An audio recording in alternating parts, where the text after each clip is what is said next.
Sa sandaling ilabas ni Lin Moyu ang lahat ng kanyang enerhiya sa Thunder Tower, ang panlabas na bersyon ng Thunder Tower na ibinigay sa kanya ni Antares, na nakapahinga sa loob ng kanyang espiritual na mundo, ay biglang nagsimulang mag-react. Ito ay lumabas mula sa kanyang espiritual na mundo at nagsimulang tumugon sa orihinal na Thunder Tower. Nang makita ang hindi inaasahang pangyayaring ito, napabulala si Lin Moyu nang may pagkagulat. Ang sinaunang Thunder Outer Tower na ibinigay sa akin ni Antares, nakapasok na ba ako sa core ng sinaunang Thunder Tower?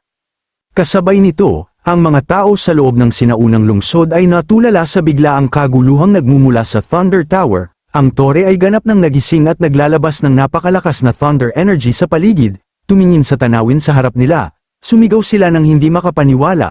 Anong nangyari? Nagising ba ang sinaunang Thunder Tower? Samantala, ang mga hukbo ng demonyo at dragon na sumusulong patungo sa lungsod ay napansin din ang nakakatakot na enerhiyang pumutok mula sa Thunder Tower. Nang makita ang ganitong kahangahangang pangyayari, sila ay pantay na nagulat at napabulalas. Ano ang bagay na yon? Gayunpaman, nagpatuloy sila sa pagsulong at sumigaw. Hindi mahalaga kung ano yan, kapag nakuha natin ang sinaunang lungsod, ito ay magiging atin. Sa sandaling yun, isang napakalawak na halaga ng thunder energy ang pumutok mula sa core ng Thunder Tower at sumugod patungo kay Lin Moyu. Kasabay nito, isang asul na enerhiya ang lumabas mula sa kanyang espiritual na mundo at direktang bumangga sa thunder energy. Nang makita ito, nagbago ang ekspresyon ni Lin Moyu habang kinakabahan niyang bulong, ang aking soul imprint ay binubura, ang aking koneksyon sa sinaunang Thunder Outer Tower ay humihina. Ito ang pagsubok ng sinaunang Thunder Tower. Ibinuhos ang lahat ng kanyang soul power sa Thunder Tower, nagngalit ngipin si Lin Moyu at nagpahayag, hanggat mapapanatili ko ang aking soul imprint, magtatagumpay ako. Ang aking soul strength ay maihahambing na sa isang God-level expert, may pagkakataon pa ako. Gayunpaman, ang Thunder Tower ay patuloy na naglalabas ng lalong nakakatakot na dami ng kapangyarihan. Hindi nagtagal, naramdaman ni Lin Moyu na ang kanyang soul power ay mabilis na humihina. Napagtanto ito, kumislap ang takot sa kanyang mukha habang nauunawaan niyang ang kanyang kasalukuyang soul strength ay maaaring hindi sapat upang mapasuko ang tore. Noon lamang, biglang nag-react ang kanyang katawan.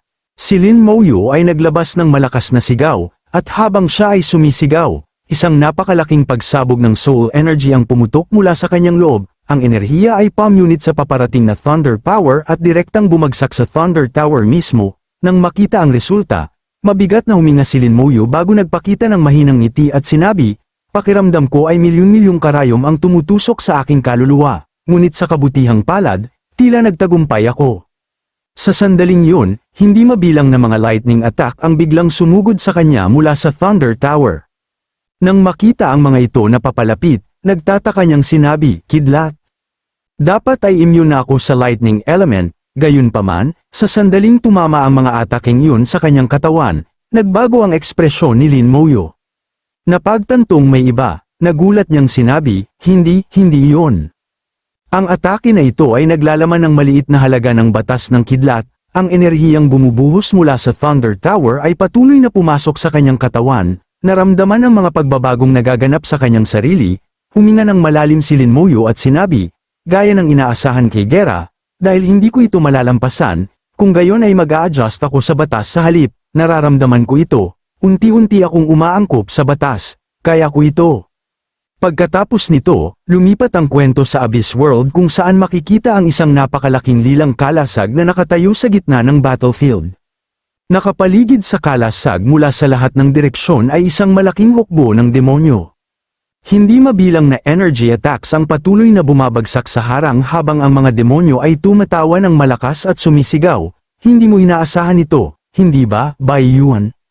Na ang iyong araw ay darating din. Sa loob ng kalasag ay sina Bai, Meng, at Yan Kuang, ang tatlo sa kanila ay lubusang nakulong sa loob ng harang, hindi makatakas. Samantala, ang mga nangiinis na tinig ay patuloy na umaalingaw mula sa labas. Hindi kayo makakalabas sa harang na ito. Hintayin ninyo ang inyong kamatayan. Pagkarinig ng mga toyang iyon, kinuyam ni Bai ang kanyang mga kamao at galit na sinabi, masyado akong padalos-dalos. Nahulog ako mismo sa bitag ng demonyo, agad na umiling si Yan Kuang at sumagot, hindi mo ito kasalanan, matandang Bai. Walang sino man ang mag-aakala na ang mga Abyss Demons ay magiging ganito kababa. Ginamit nila ang palasyo ng Diyos ng Liwanag upang akitin tayong pumunta rito. Matapos sabihin yon, pareho silang tumigil saglit bago lumingon kay Meng na may kakaibang tingin sa kanilang mga mukha. Pagkatapos ay bulong nila, isang bagay para sa aming dalawa na malinlang, ngunit matandang Meng, bakit ka rin pumunta? Pagkarinig nito, nag-ulong ang mata ni Meng at sumagot, pareho kayong mga hanggal na pumunta rito, paano ako hindi pupunta? Gayunpaman, ang kanyang ekspresyon ay hindi nagtagal ay naging seryoso. Tumingin sa kanilang dalawa, sinabi niya, ngunit hindi ba ninyo ito nakikitang kakaiba? Kulong na tayo ng mga demonyo sa loob ng harang na ito, ngunit ang Demon Emperor ay hindi pa nagpapakita kahit isang beses. Malinaw na may pagkakataon siyang patayin tayo, sa sandaling mabigkas ang mga salitang yon, parehong natigilan sina Bai at Yan Kuang sa pagkabigla. Agad na nagbago ang mukha ni Bai habang may nakakatakot na posibilidad na pumasok sa kanyang isipan. Nagmadali niyang sinabi, ang dahilan kung bakit hindi kumikilos ang Demon Emperor, maaaring dahil hindi kami ang kanyang tunay na mga target. Pagkarinig nito, tinitigan ni Yan Kuang si Bai nang hindi makapaniwala at nagtanong, matandang Bai, sinasabi mo ba na? Bago pa siya matapos magsalita, sumagot si Meng nang may mabigat na tinig, tama yan. Ang target ng Demon Emperor ay si Binatang Lin.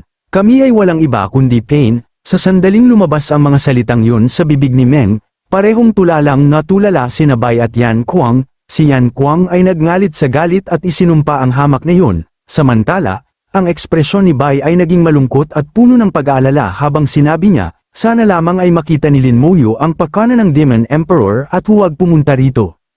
Pagkatapos nito, lumipat ang kwento pabalik sa sinaunang lungsod.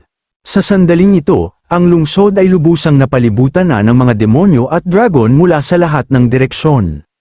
Sa kabila ng proteksyon ng Thunder Tower, ang hukbo ng kaaway ay patuloy na sumusulong patungo sa lungsod nang walang balak na tumigil. Nang makita ang sitwasyon na nagiging lalong mapanganib, sumigaw ang nakatatanda, nagpadala na ako ng kahilingan para sa mga reinforcement. Ang mga God-level expert ng sangkatauhan ay darating ng mabilis hanggat maaari, ang Divine Summer Ancient City ay may malalakas na depensa, kaya dapat itong makayanan ng ilang sandali. Gayunpaman, kahit habang nagsasalita siya, hindi niya napigilang mag-isip ng may pagkalito, ano ang nangyayari sa loob ni Gera, Divine General Lin, ano ang eksaktong ginagawa mo?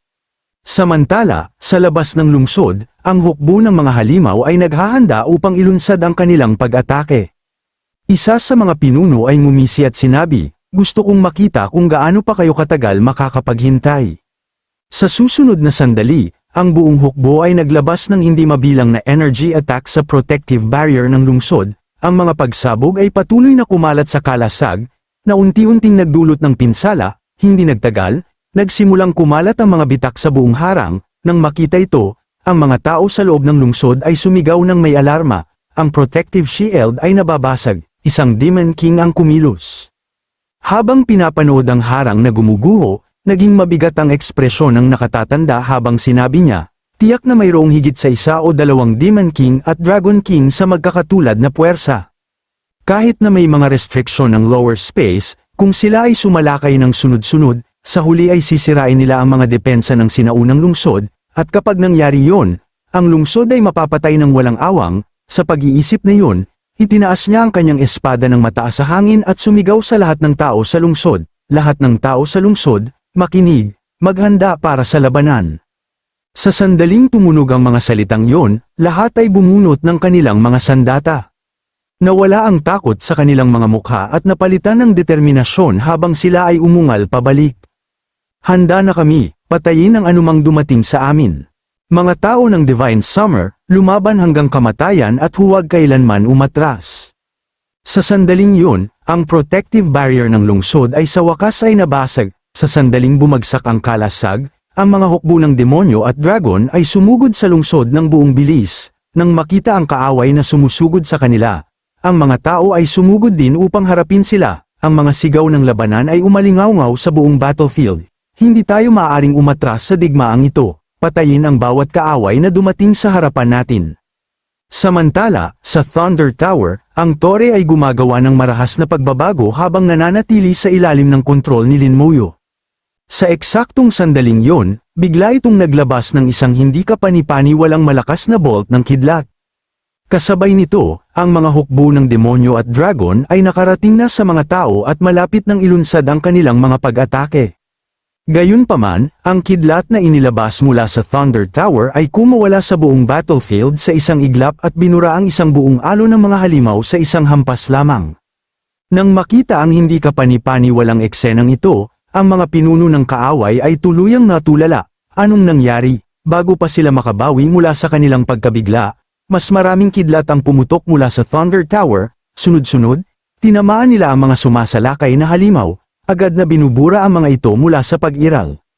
Pagkatapos, ang isa sa mga kidlat ay direktang nag-target sa isang Demon King, tumingin sa atakeng papalapit sa kanya. Ang Demon King ay tumawa ng mayabang at sinabi, ang liit na lansihin na ito, panuorin mo ako. Bago pa siya matapos magsalita, ang kanyang katawan ay tuluyang nawasak. Sa loob ng ilang sandali, ang buong hukbo ng kaaway ay nalipol. Bawat demonyo, bawat dragon, bawat Demon King at bawat Dragon King ay naglaho ng walang bakas.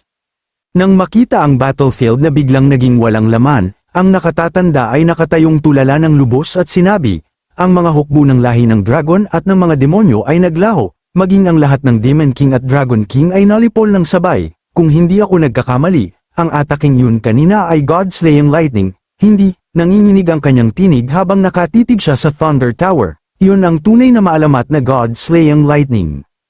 Samantala, matapos maglabas ng ganitong nakakatakot na atake, si Lin Moyu ay lubusang naubos ang kanyang sarili. Nanghina ang kanyang katawan at nagsimula siyang mahulog mula sa Thunder Tower.